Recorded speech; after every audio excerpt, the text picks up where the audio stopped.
ವಿನೋದ್ ಇದ್ದಾರೆ ಮೈಸೂರಿಂದ. ವಿನೋದ್,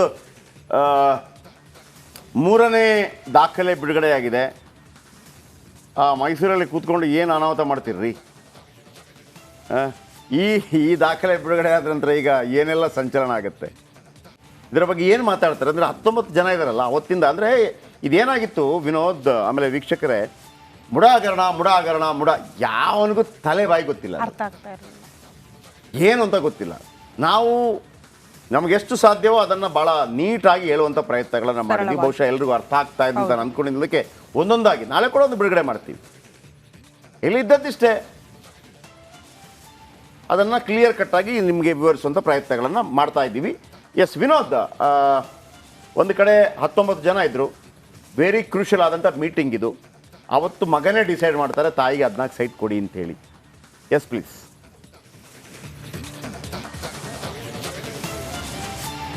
ಜಯಪ್ರಕಾಶ್, ಈಗಾಗಲೇ ಇರೋ ಮೂಡ ಹಗರಣದ ವಿಚಾರ ಒಂದು ಕಡೆ ಆದರೆ ಸಿಎಂ ಅವರು ಪತ್ನಿ ಪಡೆದಿರುವಂತಹ 14 ಸೈಟ್ಗಳ ಬಗ್ಗೆ ದೊಡ್ಡ ಮಟ್ಟದ ಚರ್ಚೆ ಆಗ್ತಾ ಇರುವಂಥದ್ದು. 2014 ಕೂಡ ಇವರು ಮೂಡಾಗೆ ಅರ್ಜಿ ಹಾಕೊಂಡು ಬರ್ತಾನೆ ಇದ್ದಾರೆ. ಯಾಕೆಂದರೆ 2014ರಲ್ಲಿ ಸಿಎಂ ಅವರು ಮೊದಲ ಬಾರಿಗೆ ಸಿದ್ದರಾಮಯ್ಯ ಸಿಎಂ ಆಗಿರ್ತಾರೆ. ಆ ಸಂದರ್ಭದಲ್ಲೂ ಕೂಡ ಇವರು ಮೊದಲ ಬಾರಿಗೆ ಅರ್ಜಿಯಲ್ಲಿ ಹಾಕ್ತಾರೆ. ಯಾವಾಗ ನಮಗೆ ಹೀಗೆ ಕೆಸರಿಯ ಜಾಗದಲ್ಲಿ ನಮ್ಮ ಜಾಗವನ್ನ ಪ್ರಾಧಿಕಾರ ವಶಕ್ಕೆ ಪಡೆದಿದೆ, ಸೊ ಹೀಗಾಗಿ ನಮಗೆ ಬದಲಿ ನಿವೇಶನವಲ್ಲ, ಅಂದರೆ ಸಂಪೂರ್ಣವಾದಂತಹ ನಿವೇಶನ ಕೊಡಬೇಕು ಅಂತೇಳಿ ಅವತ್ತಿನಿಂದಲೂ ಕೂಡ ಪತ್ರವನ್ನು ಹಾಕೊಂಡು ಬರ್ತಾ ಇದ್ದಾರೆ. 2018ರಲ್ಲಿ ಮೊದಲ ಬಾರಿಗೆ ಯತೀಂದ್ರ ಸಿದ್ದರಾಮಯ್ಯವರು ಕೂಡ ಶಾಸಕರಾಗಿ ಆಯ್ಕೆ ಆಗ್ತಾರೆ. ಅವರ ಕ್ಷೇತ್ರ ಕೂಡ ಮೈಸೂರು ನಗರಕ್ಕೆ ಸ್ವಲ್ಪ ಬರೋ ಕಾರಣಕ್ಕಾಗಿ ಅವರು ಕೂಡ ಆಟೋಮೆಟಿಕ್ ಆಗಿ ಮೂಡ ಸದಸ್ಯರಾಗ್ತಾರೆ. 2019ರಲ್ಲಿ ಅಂದರೆ 2020ರಲ್ಲಿ ನಡೆದಿರುವ 2019ರಲ್ಲಿ 50-50 ಅನುಪಾತದ ಜಾರಿ ಬರುತ್ತೆ. ಅಂದರೆ 1 ಎಕರೆ ಭೂಮಿಯನ್ನು ಕಳೆದುಕೊಂಡವ್ರಿಗೆ 50-50 ಅನುಪಾತದಲ್ಲಿ 50ರಷ್ಟು ನಿವೇಶನ ಕೊಡಬೇಕು ಅಂತೇಳಿ BJP ಸರ್ಕಾರ ಈ ಒಂದು ಅನುಪಾತವನ್ನು ಜಾರಿಗೆ ತರುತ್ತೆ. ಅಂದರೆ 2014ರಿಂದಲೂ ಕೂಡ ಸಿಎಂ ಪತ್ನಿಯವರು ಒಂದು ಲೆಟರ್ ಕರೆಸ್ಪಾಂಡೆನ್ಸ್ ಎಲ್ಲ ಮಾಡ್ಕೊಂಡು ಬರ್ತಾ ಇರ್ತಾರೆ. ಅಂದರೆ 2014ರಲ್ಲೂ ಕೂಡ ಅವರಿಗೆ ಜಮೀನೆಲ್ಲ ಕೊಡಬೇಕು ಅಂದರೆ ಮೂಡ ಭೂಸ್ವಾಧೀನ ಪಡಿಸ್ಕೊಟ್ಟಿರುವಂತಹ ಜಾಗಕ್ಕೆ 60-40 ಅನುಪಾತದಲ್ಲಿ ಸೈಟ್ ಕೊಡೋದಕ್ಕೆ ನಿರ್ಧಾರ ಆಗಿರುತ್ತೆ. ಆ ಸಂದರ್ಭದಲ್ಲೂ ಕೂಡ ಸಿಎಂ ಪತ್ನಿಯವರು ಯಾವುದೇ ಕಾರಣಕ್ಕೂ 60-40ಗೆ ಒಪ್ಪೋದಿಲ್ಲ, ಬದಲಾಗಿ ಸಂಪೂರ್ಣವಾಗಿ ನಿವೇಶನ ಕೊಡಬೇಕು ಅಂತೇಳಿ ಒಂದಷ್ಟು ವಾದವನ್ನು ಮಾಡಿ ಆ ಮೂಡ ಸಭೆ ಮುಕ್ತಾಯ ಆಗಿರುತ್ತೆ. ಅದಾದ ಬಳಿಕ ಅಂದರೆ 2016ರಲ್ಲೂ ಕೂಡ ಒಂದಷ್ಟು ಚರ್ಚೆಗಳಾಗಿ 2021ರಲ್ಲಿ ಇವ್ರಿಗೆ ಏನೋ 50-50 ಅನುಪಾತದಲ್ಲಿ ಸೈಟನ್ನು ಕೊಟ್ಟಿರುವಂಥದ್ದು. 2020 ನವೆಂಬರ್ 20ರಲ್ಲಿ ನಡೆದಿರುವಂತಹ ಒಂದು ಮೂಡ ಮೀಟಿಂಗ್ ಏನಿದೆ, ಆ ಒಂದು ಮೂಡ ಮೀಟಿಂಗು ಸಾಕಷ್ಟು ಕ್ರೂಷಿಯಲ್ ಪಡ್ಕೊಳ್ತಾ ಇರುವಂಥದ್ದು. ಸಿಎಂ ಅವರು ಇವತ್ತಿನವರೆಗೂ ಕೂಡ ನಾನು ವಿಜಯನಗರದಲ್ಲಿ ಸೈಟ್ ಕೊಡಿ ಅಂತ ಕೇಳಿಲ್ಲ, ಮೂಡಾದವರೇ ಕೊಟ್ಟಿರುವಂಥದ್ದು, ಅಧಿಕಾರಿಗಳು ಕೊಟ್ಟಿರುವಂಥದ್ದು. ನಾನು ಯಾವುದೇ ರೀತಿಯಾದಂತಹ ಪತ್ರವನ್ನು ಬರೆದಿಲ್ಲ ಅಂತೇಳಿ, ಅಂದರೆ ನಾನು ಅಂತಂದರೆ ಅವರ ಪತ್ನಿ ಬರೆದಿಲ್ಲ ಅಂತ ಹೇಳ್ತಾ ಇದ್ರು. ಅದಕ್ಕೆ ಬೇಕಾದಂತಹ ದಾಖಲಾತಿಗಳು ಕೂಡ ಈಗಾಗಲೇ ಸಾಕಷ್ಟು ಲಭ್ಯ ಆಗಿದೆ. ಅಂದರೆ ಸ್ವಜನ ಪಕ್ಷಪಾತ ಇಲ್ಲಿ ಬಹಳ ದೊಡ್ಡ ಮಟ್ಟದಲ್ಲಿ ಎತ್ಕಾಳ್ತಾ ಇರುವಂಥದ್ದು. ಸಿಎಂ ಅವರ ಪುತ್ರ ಆ ಒಂದು ಸಭೆಯಲ್ಲಿ ಇದ್ದ ಕಾರಣಕ್ಕಾಗಿ ಸಹಜವಾಗಿಯೇ ವಿರೋಧ ಪಕ್ಷದ ನಾಯಕರಾಗಿದ್ದರು. ಅವಾಗ ವಿರೋಧ ಪಕ್ಷ ನಾಯಕರ ಪುತ್ರ ಸಭೆಯಲ್ಲಿರ್ತಾರೆ. ಅವರ ಒಂದು ಡಾಕ್ಯುಮೆಂಟ್ ಫೈಲ್ ಬಂದಾಗ ಸಂದರ್ಭದಲ್ಲೂ ಕೂಡ ಯಾರು ಕೂಡ ಮಾತಾಡೋಕ್ಕೆ ಸಾಧ್ಯ ಇಲ್ಲ. ಯಾಕಂತಂದರೆ ಎಲ್ಲರೂ ಕೂಡ ರಾಜಕಾರಣದಲ್ಲಿ ಅಂದರೆ ಮಾಧ್ಯಮಗಳದ್ದೇ ಆರೋಪ ಪ್ರತ್ಯಾರೋಪನ ಮಾಡ್ತಾರೆ ಹೊರತು ಮಾಧ್ಯಮಗಳ ಹಿಂದೆ ಅಂದರೆ ನಾವು ಕೂಡ ಅವರ ನೇರವಾಗಿ ನೋಡೋ ಸಂದರ್ಭದಲ್ಲಿ ಜೊತೆಯಲ್ಲಿ ಕೂತಿರ್ತಾರೆ, ಜೊತೆಯಲ್ಲಿ ಕೂತ್ಕೊಂಡು ಮಾತನಾಡ್ತಾ ಇರ್ತಾರೆ. ನೋಡಿದವ್ರಿಗೆ ಇವರೆಲ್ಲ ಭಾಳ ದೊಡ್ಡ ಮಟ್ಟದ ಶತ್ರುಗಳನ್ನು ಅನಿಸಿದ್ರು ಕೂಡ ಎದುರುಗಡೆ ಸಿಕ್ಕ ಸಂದರ್ಭದಲ್ಲೂ ಕೂಡ ಸಾಕಷ್ಟು ಸ್ನೇಹಿತರಾಗಿರ್ತಾರೆ. ಸೊ ಹೀಗಾಗಿಯೇ ಅವತ್ತು ನಡೆದಂತಹ ಮೀಟಿಂಗ್ನಲ್ಲೂ ಕೂಡ ಈ ಒಂದು ಸಭೆ ವಿಷಯ ಪ್ರಸ್ತಾಪ ಆಗಿ ಅವತ್ತೇ 50-50 ಅನುಪಾತದಲ್ಲಿ ಅವರಿಗೆ ಸೈಟ್ ಕೊಡಬೇಕು ಅನ್ನೋದು ವಿಚಾರ ಪ್ರಸ್ತಾಪ ಆಗಿ ಒಪ್ಪಿಗೆ ಕೂಡ ಆಗಿರುವಂಥದ್ದು. ಸೊ ಹೀಗಾಗಿ ಅವತ್ತು ಒಪ್ಪಿಗೆ ಆಗಿರುವಂಥದ್ದು 2021ರಲ್ಲಿ ನಡೆದಂತಹ ಮೀಟಿಂಗ್ನಲ್ಲೂ ಕೂಡ ಸಂಪೂರ್ಣವಾಗಿ ಇವರಿಗೆ 50-50 ಅನುಪಾತದಲ್ಲಿ ಸುಮಾರು 35-40 ಸಾವಿರ ಚದರಡಿಯಷ್ಟು ಜಾಗ ಕೊಡಬೇಕು ಅಂತ ನಿರ್ಣಯ ಆಗಿ ಅವತ್ತು ಅಂಗೀಕಾರ ಆಗಿರೋ ಬಗ್ಗೆ ಸಾಕಷ್ಟು ಮಾಹಿತಿಗಳು ಲಭ್ಯ ಆಗ್ತದೆ. ಸೊ ಹೀಗಾಗಿ ಸ್ವಜನ ಪಕ್ಷಪಾತ ಇಲ್ಲಿ ಮೇಲ್ನೋಟಕ್ಕೆ ಭಾಳ ಸ್ಪಷ್ಟವಾಗಿ ಎತ್ಕಾಳ್ತಾ ಇದೆ. ಯಾಕಂದರೆ ಸಿಎಂ ಅವರು ಇವತ್ತಿನವರೆಗೂ ಹೇಳ್ತಾ ಇರುವಂಥದ್ದು, ನಾನು ಯಾವುದೇ ರೀತಿಯಾದಂತಹ ಪ್ರಭಾವನ ಬೀರಿಲ್ಲ ಅಂತೇಳಿ. ಸೊ ಹೀಗಾಗಿ ಸಿಎಂ ಅವರ ಪುತ್ರ ಪ್ರಭಾವ ಇಲ್ಲಿ ಬಹಳ ದೊಡ್ಡ ಮಟ್ಟದಲ್ಲಿ ಎತ್ಕಾಳ್ತಾ ಇದೆ. ಸೊ ಹೀಗಾಗಿ ಮುಂದಿನ ದಿನಗಳಲ್ಲಿ ಸಿಎಂ ಅವರು ಇದಕ್ಕೆ ಯಾವ ರೀತಿಯಾದಂತಹ ಉತ್ತರವನ್ನು ಪ್ರಭಾವ ಬೀರಿಲ್ಲ ಅನ್ನುವಂಥದ್ದು. ವೀಕ್ಷಕರೇ, ಮತ್ತೆ ಸಿಂಪ್ಲಿಫೈ ಆಗಿ ನಿಮ್ಗೆ ಹೇಳಕ್ಕೆ ಇಷ್ಟಪಡ್ತೀನಿ. ಜಯಪ್ರಕಾಶ್ ಶೆಟ್ಟಿ ಬಳಿ ಜಾಗ ಇದೆ, ಹೌದು, ನನ್ನ ಹತ್ರ ಜಾಗ ಮೂಡ ಕೇಳುತ್ತೆ. ನಾನು ಕೊಟ್ಟರೆ ನನಗೆ 3 ವಿಧದಲ್ಲಿ ಅವರು ನನಗೆ ರಿಯಂಬರ್ಸ್ಮೆಂಟ್ ಕೊಡ್ತಾರೆ, ಪ್ರತಿಫಲ ಕೊಡ್ತಾರೆ. ಏನು? ಶೆಟ್ರೆ, ನಿಮ್ಮ ಜಾಗ ತೆಗೆದುಕೊಂಡಿದ್ದೀವಿ, ನಿಮಗೆ ಇದರ ಬದಲಾಗಿ ಮತ್ತೊಂದು ಕಡೆ ಜಾಗ ಕೊಡ್ತೀವಿ, ಎಷ್ಟು ತಗೊಂಡಿದ್ದೀರಿ ಅಷ್ಟೇ ಜಾಗ ಕೊಡ್ತೀವಿ, ಓಕೆನಾ? ನಾನು ಓಕೆ ಅನ್ಬೋದು, ನಾಟ್ ಓಕೆ ಅನ್ಬೋದು. ಓಕೆ ಅಂತ ಯಾಕೆ ಅನ್ಬೋದು? ನಾನು ಹೇಳಿದೆ, ನನಗೊಂದು ಶಾಲೆ ಕಟ್ಟಬೇಕು ಅಂತಿತ್ತು ಈ ಜಾಗದಲ್ಲಿ, ಅಲ್ಲಿ ಕಟ್ತೀನಿ ಬಿಡಿ, ಅಷ್ಟೇ ಜಾಗ ಕೊಡಿ. ಸ್ವಲ್ಪ ಹೆಲ್ಪ್ ಆಯಿತು, ರೋಡ್ ಹತ್ರ ಸಿಕ್ತು, ಏನೋ ಒಂದು ಓಕೆ. ಎರಡನೇದು, ನಾನು ನನ್ನ 2 ಎಕರೆ ಜಾಗ ಕೊಡ್ತಾ ಇದ್ದೀನಿ, ನಿಮಗೆ ದುಡ್ಡು ಬೇಕಾ?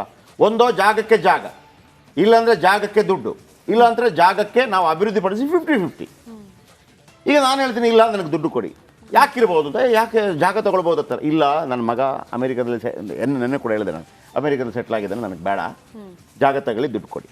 ಮೂರನೇದೇನು, ನನಗೆ ಸ್ವಲ್ಪ ಡೆವಲಪ್ ಕೊಡಬೇಕು.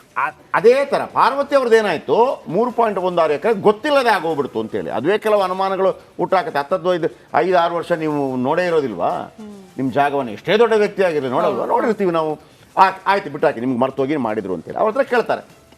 ಜಾಗಕ್ಕೆ ಜಾಗ, ದುಡ್ಡಿಗೆ ದುಡ್ಡು, ಅಥವಾ 50-50. ಫಸ್ಟ್ ಅವ್ರು ಹೇಳ್ತಾರೆ, ಯಾರು? ಮೂಡಾದವರು. ನಿಮಗೆ ಮೇಡಮ್ ಓಕೆ, ನಿಮಗೆ ನಾವು 60-40 ಕೊಡ್ತೀವಿ, ಆಮೇಲೆ ಅಥವಾ ದುಡ್ಡು ಕೊಡ್ತೀವಿ, ಓಕೆನಾ? ನೋ ನನಗೆ 50-50 ಕೊಡಿ ಅಂತ ಬರೆದಿರುವ ಪತ್ರವನ್ನು ನಿನ್ನೆ ನಾವು ಬಿಡುಗಡೆ ಮಾಡಿದ್ವಿ. ಆಮೇಲೆ ಓಕೆ, ಅವರು ಏನು ಬಂತು, ಇಲ್ಲ ನಾವು 50-50 ಮಾತ್ರ ಕೇಳಿದ್ವಿ, ರೂಲ್ಸ್ ಇದೆ ಅಂತೇಳಿ, ಇಲ್ಲೇ ಕೊಡಿ ಅಂತ ಕೇಳಲಿಲ್ಲ ಅಂತ. ಮೊನ್ನೆ ಏನು ಮಾಡಿದ್ವಿ ನಾವು, ಇಲ್ಲ ನೀವು ಇಲ್ಲೇ ಕೊಡಿ ಅಂತ ಕೇಳಿದ್ದೀರಿ ಅಂತ. ಆಮೇಲೆ ಇವತ್ತಿನ ಪತ್ರ ಬಿಡುಗಡೆ ಏನು ಇಲ್ಲ, ಅವತ್ತಿನ ಸಭೆಯಲ್ಲಿ ನೀವು ಕೂಡ ಇದ್ರಿ, ಸ್ವಜನ ಪಕ್ಷಪಾತವಾಗಿದೆ. ಒಂದು ಗ್ರಾಫಿಕ್ಸ್ ಅಲ್ಲಿ ರೆಡಿ ಆಯ್ತಾ? ಒಂದು ಗ್ರಾಫಿಕ್ಸ್ ಹಾಕ್ತೀನಿ ನೋಡಿ, ವೀಕ್ಷಕರೇ ಅರ್ಥ ಮಾಡ್ಕೋಬೇಕು. ನೋಡಿ ತೆಗಿರಿ, ಇದು ಕ್ಲಿಯರ್ ಕಾಣುವಂಗೆ ನೋಡಿ. 1997ರಲ್ಲಿ ಮೂಡ ಭೂಸ್ವಾಧೀನ ಪ್ರಕ್ರಿಯೆಗೆ ಚಾಲನೆ ಕೊಡುತ್ತೆ. 98ರಲ್ಲಿ ಭೂಸ್ವಾಧೀನಕ್ಕೆ ಅಂದರೆ ಡಿನೋಟಿಫಿಕೇಶನ್ ಮಾಡುತ್ತೆ. ಯಾರು ನಿಂಗ ಅಂತ ಹೇಳ್ದ ಅನ್ನೋ ಕಾರಣಕ್ಕಾಗಿ ಆ ಡಿನೋಟಿಫಿಕೇಶನ್ ಮಾಡಿದಂಥ ಸಂದರ್ಭದಲ್ಲಿ ಸೈಡಲ್ಲಿ ಮಾತ್ರ ಹಾಕಿ ಅಷ್ಟೇ, ಅದಿರಲಿ ಸೊಮ್ಮೆ ಕಾಣುತ್ತಾ ಅದು? ಇಲ್ಲ, ಫುಲ್ ತಗೊಳ್ಳಿ ನೋಡಿ. 98ರಲ್ಲಿ ಭೂಸ್ವಾಧೀನ ಪ್ರಕ್ರಿಯೆಯನ್ನು ಕೈ ಬಿಡ್ತಾರೆ. ಆಗ ಸಿದ್ದರಾಮಯ್ಯನವರು 98ರಲ್ಲಿ DCM ಆಗಿದ್ರು, ಹಣಕಾಸು ಸಚಿವರಾಗಿದ್ರು. ಇದೇನು ಕಾಕತಾಳೀಯ ಗೊತ್ತಿಲ್ಲ. 2004ರಲ್ಲಿ ಮಲ್ಲಿಕಾರ್ಜುನಯ್ಯ ಭೂಮಿ ಖರೀದಿ ಮಾಡ್ತಾನೆ. ಆಗ ಕೂಡ ಸಿದ್ದರಾಮಯ್ಯ ಧರ್ಮಸಿಂಗ್ ಸಂಪುಟದಲ್ಲಿ ಉಪಮುಖ್ಯಮಂತ್ರಿ ಆಗಿದ್ರು, ಹಣಕಾಸು ಸಚಿವರಾಗಿದ್ರು. 2005ರಲ್ಲಿ ಭೂ ಪರಿವರ್ತನೆಗೆ ಆಗ್ತಾರೆ, ಅಲ್ಲಿ ಕೃಷಿ ಭೂಮಿ ಅಂತ ಕೊಡ್ತಾರೆ. ಆಗ ಕೂಡ ಸಿದ್ದರಾಮಯ್ಯ DCM ಆಗಿದ್ರು, ಹಣಕಾಸು ಸಚಿವರಾಗಿದ್ರು. 2010ರಲ್ಲಿ ತಂಗಿಗೆ ಭೂದಾನ, ಇಲ್ಲಿ ಯಾರ್ದು ಬೇಕಾಗಿಲ್ಲ, ಆಗ ಅವರು ಪ್ರತಿಪಕ್ಷ ನಾಯಕರಾಗಿದ್ರು. 2014ರಲ್ಲಿ ಪರಿಹಾರ ಕೋರಿ ಪತ್ರ ಬರೀತಾರೆ. ಯಾರು? ಪಾರ್ವತಿ ಅವರು. ನಾವು ಅದನ್ನೇ ಬ್ರೇಕ್ ಮಾಡಿದ್ದು ಮೊನ್ನೆ, ಡೇ 1. ಆಗ ಸಿದ್ದರಾಮಯ್ಯ ಅವರು CM ಆಗಿದ್ರು. ಈಗ 14 ಸೈಟ್ ಕೊಡುವಂತ ಸಭೆ ನಡೆಯುತ್ತಲ್ಲ 2020. ಈಗ 14 ಸೈಟ್ ನೀಡಲಾಯಿತು ಅನ್ನೋ ಸಭೆ ನಡೆಯುತ್ತಲ್ಲ, ಮೂರನೇ ದಾಖಲೆ ನಮ್ದು. ಆಗ ಇವತ್ತು ಬಿಡುಗಡೆ ಮಾಡಿ, ಆಗ ಶಾಸಕರಾಗಿದ್ರು ಯತೀಂದ್ರ. ಈಗ ಹೇಳಿ, 98ರಲ್ಲಿ DCM ಆಗಿದ್ದಂಥ ಸಂದರ್ಭದಲ್ಲಿ ಅಧಿಕಾರ ದುರುಪಯೋಗ ಆಗಿದೆಯಾ ಅಥವಾ ಕಾಕತಾಳೀಯನ? 2004ರಲ್ಲಿ ಭೂಮಿ ಖರೀದಿ ವೇಳೆ ಅಧಿಕಾರ ದುರುಪಯೋಗ ಆಗಿದೆಯಾ ಕಾಕತಾಳೀಯನ? 2005ರಲ್ಲಿ ಭೂ ಪರಿವರ್ತನೆ ವೇಳೆ ಕೃಷಿ ಭೂಮಿ ಅಂತ ಬರ್ಕೊಟ್ಟಿದ್ದಾರೆ ತಹಶೀಲ್ದಾರ್ ಮತ್ತು ಜಿಲ್ಲಾಧಿಕಾರಿಗಳು. ಆಗ ಅಧಿಕಾರ ದುರುಪಯೋಗನ ಅಥವಾ ಕಾಕತಾಳೀಯನ?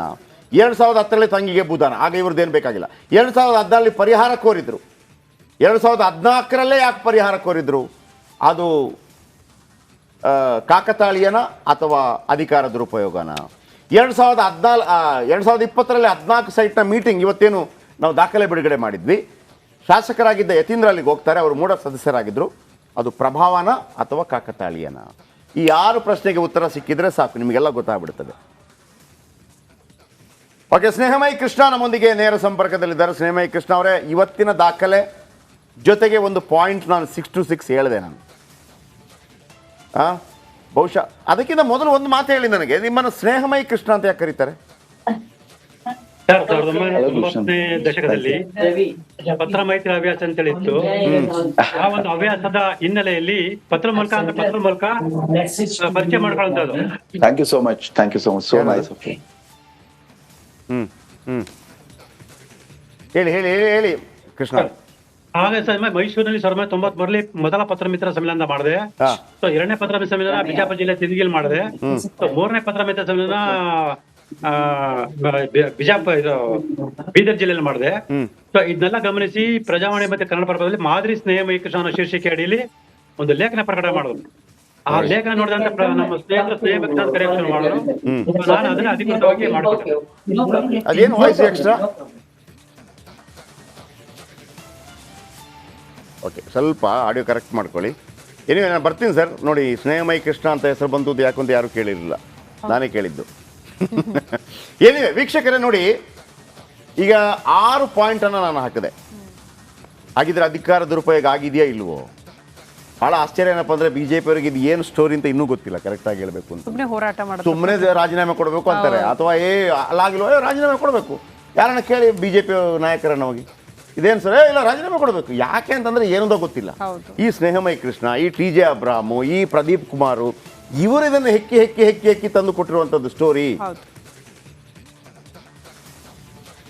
ಮತ್ತೊಮ್ಮೆ ತೋರಿಸ್ತಾ ಇದ್ದೀನಿ 3 ನಮ್ಮ ರಿಪೋರ್ಟ್, ಮೊನ್ನೆ, ನಿನ್ನೆ, ಇವತ್ತು 3 ದಾಖಲೆಗಳು ತೋರಿಸಿ. ಇದೆಲ್ಲ ಅನೆಕ್ಸ್ಚರ್ ಏನಂತಂದರೆ ಏನು ಆಗಿದೆ, ಮತ್ತೊಂದು ಇಂಗ್ಲೀಷಲ್ಲಿ ಮತ್ತೊಂದೆಲ್ಲ ಇದೆ. ಅದೆಲ್ಲ ನೀವು ತುಂಬ ಹೇಳಿದ್ರೆ ತಲೆ ಕೆಡಿಸ್ಕೊಂಡ್ಬಿಡ್ತೀರಿ, ಗೊತ್ತಾಗಲ್ಲ ಅದು. ನೋಡಿ, ಮುಡಾ ಫೈಲ್ 1 ವೈಟ್ನರ್ ಹಾಕಿ ಅಳಿಸಿರುವುದು ನಂಬರ್ 1. ಎರಡನೇದು ಮುಡಾ ಫೈಲ್ 2 ಜಮೀನಿಗೆ ಬದಲಾಗಿ ಅಷ್ಟೇ ಜಮೀನಿಗಾಗಿ ಪಾರ್ವತಿ ಬೇಡಿಕೆ. ಯಾಕಂದರೆ ಅವ್ರು ಕೇಳ್ತಾರೆ, ಇಲ್ಲ ಮೇಡಮ್ ನಿಮಗೆ ದುಡ್ಡು ಕೊಡ್ಲಾ? ಬೇಡ. 60-40 ಕೊಡ್ಲಾ? ಬೇಡ. ಮತ್ತಿನ್ನೇನು ಬೇಕು? 50-50 ಬೇಕು. ಓಕೆ, ಇಲ್ಲೇ ಬೇಕು. ಆಮೇಲೆ ಆ 50-50 ಸೈಟ್ ಕೊಡುವಂಥ ಸಂದರ್ಭದಲ್ಲಿ ನಿಮ್ಮ ಮಗನೇ ಅಲ್ಲಿದ್ದ. ಆಮೇಲೆ ನೋಡಿ ಯಾರೆಲ್ಲ ಇದ್ದಾರೆ, ಈಗ ಇವರನ್ನೆಲ್ಲ ಮಾತಾಡಿಸ್ಬೇಕು. ನಮ್ಮ ಇನ್ಪುಟ್ಟಲ್ಲಿ ಭಾರ್ಗವ ಇದ್ದಾರೆ. ಭಾರ್ಗವ, ಇವ್ರದ್ದೆಲ್ಲ ಬೈಟ್ ತಗೊಳ್ಳಿ ಆಯಿತಾ? ನೋಡಿ, HV ರಾಜೀವ್, ಮರಿತಿಬ್ಬೈಗೌಡ, GT ದೇವೇಗೌಡರು ಮಾತಾಡಿದ್ದಾರೆ, ತನ್ವೀರ್ ಸೇಠ್, ರಾಮದಾಸನ ಮಾತಾಡಿಸಿ, ಸಂದೇಶ್ ನಾಗರಾಜ್ ಮಾತಾಡಿಸಿ, ಶ್ರೀಕಂಠೇಗೌಡರನ್ನ ಮಾತಾಡಿಸಿ, ಧರ್ಮಸೇನ ಮಾತಾಡಿಸಿ, ನಾಗೇಂದ್ರ ಮಾತಾಡಿಸಿ, ಹರ್ಷವರ್ಧನ ಮಾತಾಡಿಸಿ. ಅವ್ರ ಹತ್ರ ಕೇಳಿ, ಅವತ್ತು ಮೀಟಿಂಗಲ್ಲಿ ನೀವೇನು ಮಾಡ್ತಾಯಿದ್ರಿ, ಇವತ್ತು ಹೋರಾಟ ಮಾಡ್ತಾ ಇದ್ರಲ್ಲ ಪಾದಯಾತ್ರೆ, ಕೇಳಿ. ಈ ಶ್ರೀಕಂಠೇಗೌಡರೆಲ್ಲ ಭಾಳ ಜೋರಾಗಿ ಮಾತಾಡ್ತಾರೆ, ಕೇಳಿ ಅವ್ರ ಹತ್ರ. ರಾಮದಾಸ್ ಹತ್ರ